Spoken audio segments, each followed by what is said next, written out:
YouTube, I am back and thank you very much for being patient.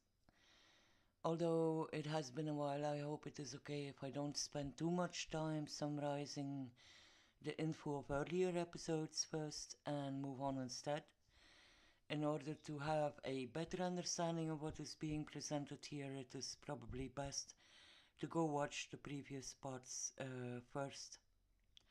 This series continues on the central theme of termite and ant mounds, snakes and mushrooms, as a source of myth and religious symbolism around the world.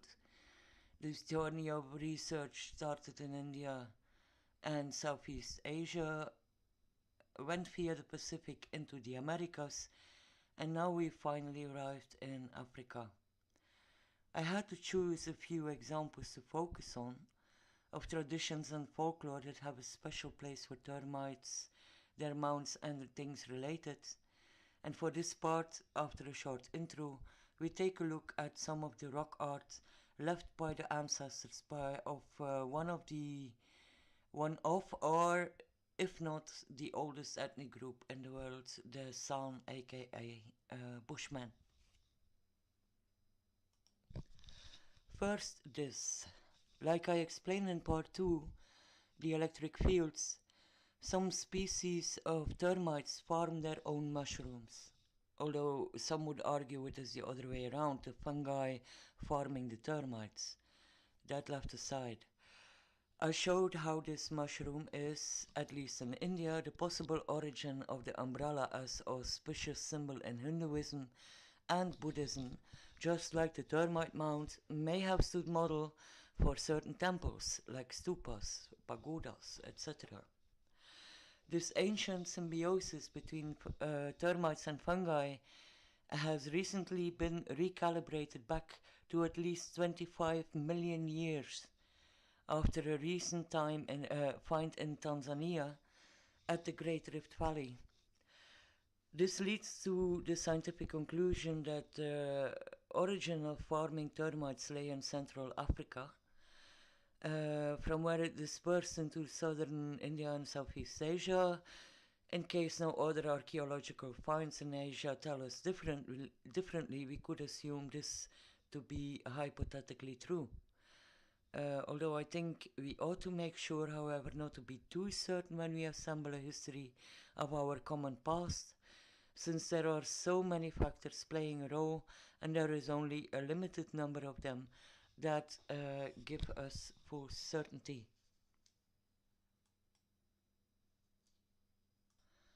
Back and forth migrations of humans throughout the earliest periods of existence can only be understood by taking a certain number of natural variables into consideration.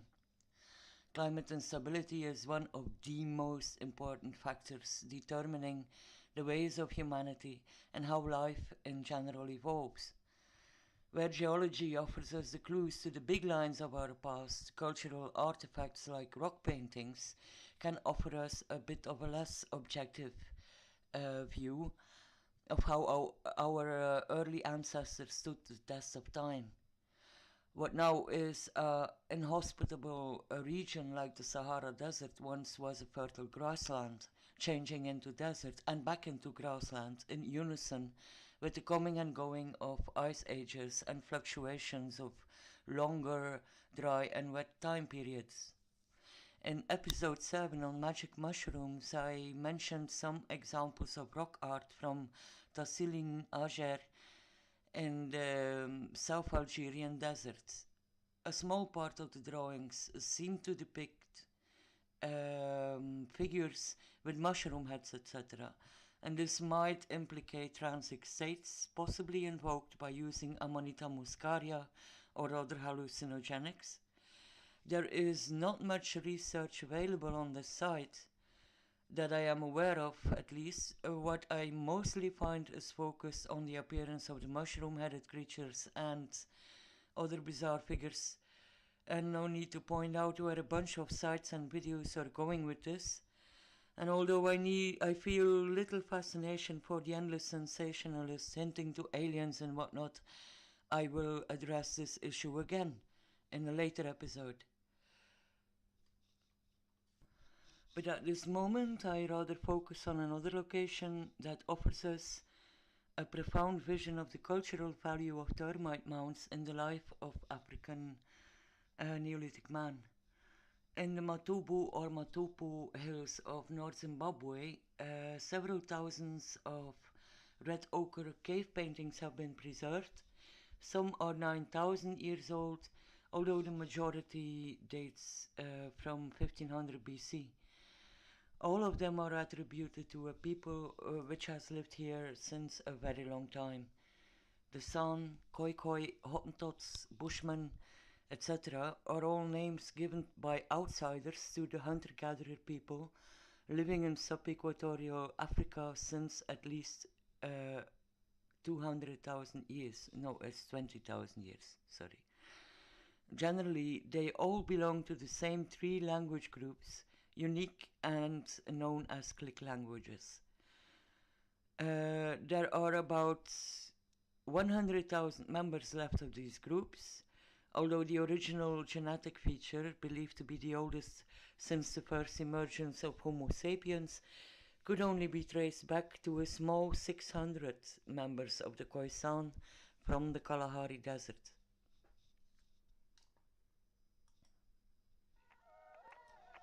For those who are not familiar with them and their way of life, I have made a video list available on my channel with stuff I used or watched while doing my research, and as background and additional information. It is far from complete. I will be adding material as I go along, but you can find several longer or shorter videos on the so-called Bushman in it. I will refer to these original people as the San. I would like to introduce you to a special feature present in their ancient rock art. Among researchers who are familiar with the African continent, these features are known as formlings. The term formlings was coined by one of the first colonial explorer archaeologists who traveled around the continent, a German called Frobenius. Amidst the many paintings of animals, trees and people, certain features can be observed very similar in shape. These delineated forms in which individual surfaces are stacked either horizontally or vertically left researchers clueless. Their meaning was an enigma for a century. Because of this enigma, the vague term formlings remained. Several proposals on their true meaning have been made in the past, all of them to a more or lesser degree tainted by a lack of insight in African cultures and relation with their natural environment. These undefinable shapes were supposed to be representations of the boundary of a territory, according to Frobenius. Others seek the explanation in the trance world as a mere abstract expression of sound spiritual life. But as recent as 2002, Siyakha Mguni has put forward a well-worked out hypothesis on the origins of these formlings, and his proposition is since then almost unanimously accepted by other archaeologists. These formlings are, of course, termite nests. In his thesis and book Termites of the Gods, Mguni elaborates on the occurrence and different shapes of these curious drawings, their ovoid forms, the tubular structures, and the egg-like cores. They are mostly decorated with microdots, and the possibility of them representing beehives has certainly already been proposed by at least one other scientist. In a long summing up, before coming to his point, the writer argues that there is need for a reconsideration of sound painting rules and purposes, for the simple reason that abstraction is not a common feature in the sound rock art. According to him, sound paintings invariably derive from creatures or real physical phenomena instead, and these paintings represent objects and processes of daily life which could simply be observed in their surroundings. In other words, when they draw a kudu or a tree next to or above a formling, then the answer must be found by examining their joint occurrence in the natural world. In length, Mguni goes into the complete matter of the symbolism surrounding the formlings and thereby attempts to fill in the perspectives of the animistic sound for us. He also mentions peculiar reoccurring cap-shaped figures on the outlines of the oval-shaped forms, but doesn't go as far as to propose specific meaning. I can't help but wonder if they represent fungi, but I have absolutely no certainty. He goes on to say how he, over time, learned to discern between paintings of beehives, as is seen in South African caves, and the formlings like they are found in the rock art of the Matopo in Zimbabwe. The paintings depict distinct ways by which the Bushman harvested termites, each in their different stadia of evolution. The termite nymphs are called Bushman rice for a reason. Termites and bees are a very important food source and are considered a delicacy. They were and are still valued for the amount of fats that they contain, and the San considered this fat as powerful and therefore just as valuable as an elephant, a kudu antelope, or any other game. This importance does not just relate to the nutritious value, but is a major feature within their animist belief, representing a concentration of what Mguni calls potency. Bees, their honey, and termites and their fats are regarded as very potent and stand out as food and drink among other animals. But they also represent an intermediate between the natural and supernatural world and are associated with creation. The rock art shows human figures in transic state, underlining this role as intermediary potency of the surrounding formlings and animals. For the record, and to get it out of the way, sound do not use hallucinogenics. Transic state is reached through chanting and dancing. Formlings are considered incubators of this potency. The healer or shaman needs them to attain the strength necessary to intermediate between the natural and spiritual world, where the great god or better the boundless potency resides. Like I just mentioned, the formlings are surrounded with animals as well as plants or trees. All of them elements associated with great potency. When the sounds sing or speak in their stories about the place where God resides, they name and specify all these surrounding elements, just like we can see them all present within the paintings. Underground parts of termite nests connect to the realm of the ancestors. Also, the roots of trees growing on or next to the formlings represent this same connection. Mguni points out how sound considers smell to be an important carrier of life potency and concludes that the depicted plants can be recognized and are highly aromatic and thus are a vegetal form of potency. They are painted on top of the formlings on purpose, and their scent should be regarded as a means for them to open a passageway into the spirit world. The tree, the mount or hive all represent this passageway for the healer by which he is able to access the house of God, the ovary of potency.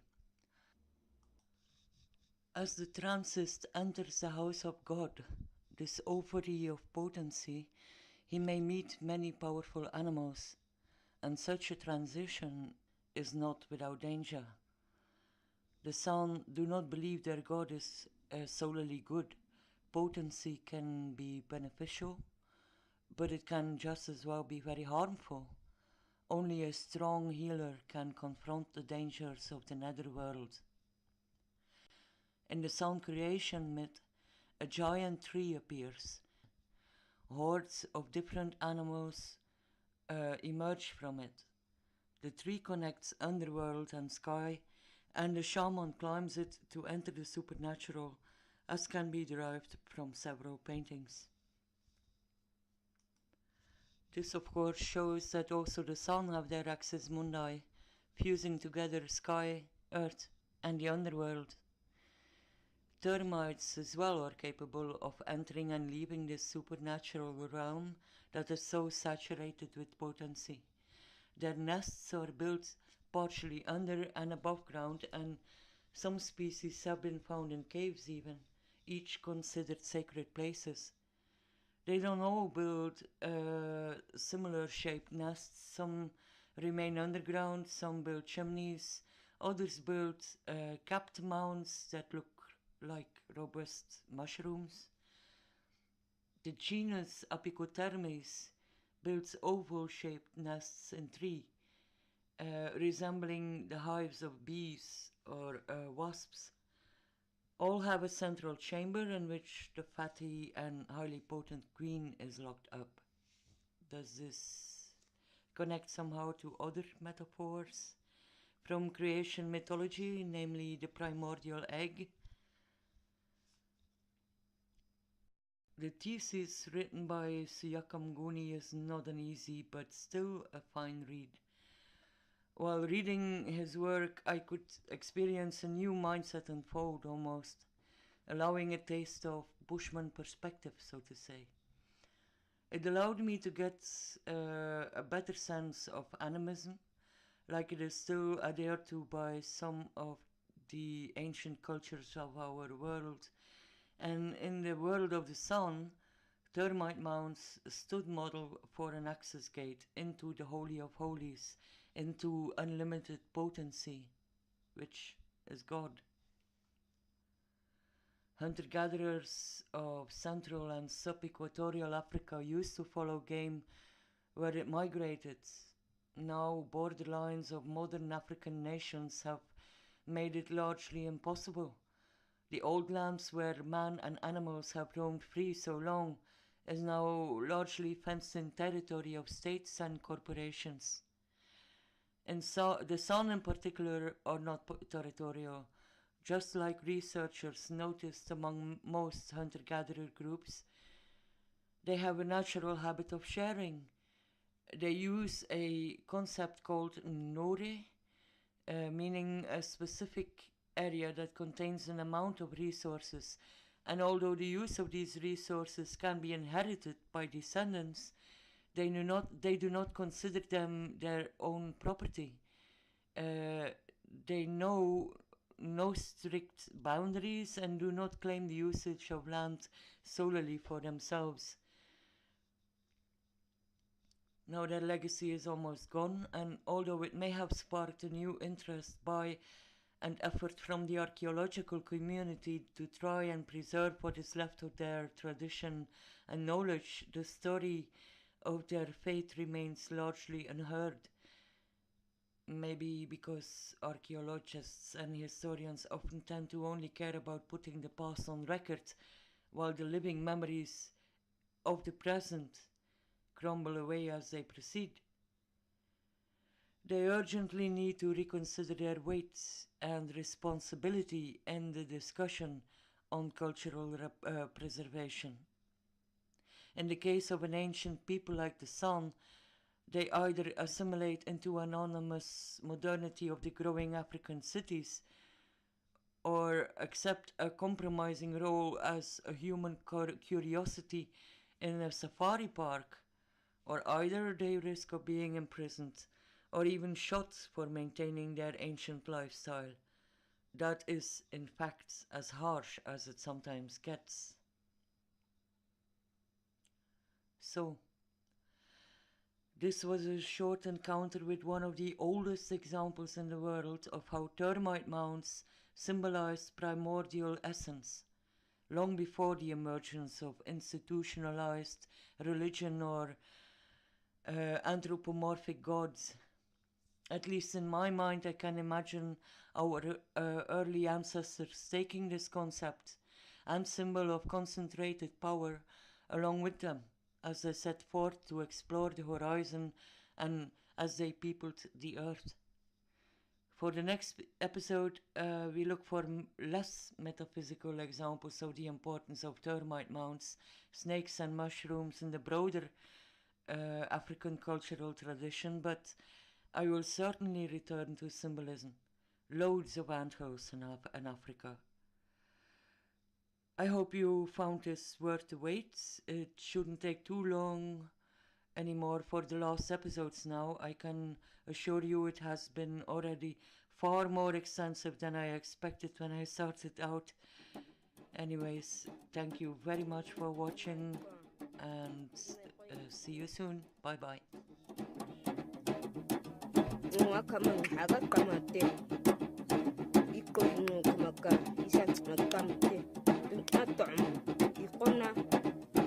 Sing kan ku kanis mate